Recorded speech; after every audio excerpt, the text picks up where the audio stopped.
অঞ্চলৰ স্বাধীনতা সংগ্ৰামৰ পুৰোধা ব্যক্তি ডুমনি কামানদেৱৰ যিটো বঁটা আমালৈ আগবঢ়াইছে তাৰ কাৰণে মই অতিকৈ সুখ অনুভৱ কৰিছোঁ। মই ভাবোঁ যে এটা বঁটা প্ৰাপ্তি মানুহক অতি দায়বদ্ধ কৰি তোলে আৰু কাম কৰিবলৈ উৎসাহ যোগায়।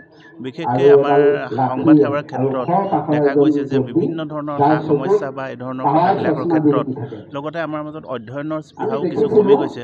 মই ভাবোঁ যে আজিৰ যুগত বৰ্তমান মিলাই চলিবৰ কাৰণে আৰু বিশেষকৈ প্ৰতিটো কথাই সমাজখনৰ লগত যিহেতুকে আমাৰ জড়িত, সাংবাদিকসকল কোনো বেলেগ কথা নহয়, সমাজৰ তেওঁলোকো এটা অংগ আৰু সেইসকলে আমি সমাজেই কাম কৰি যাব লাগিব।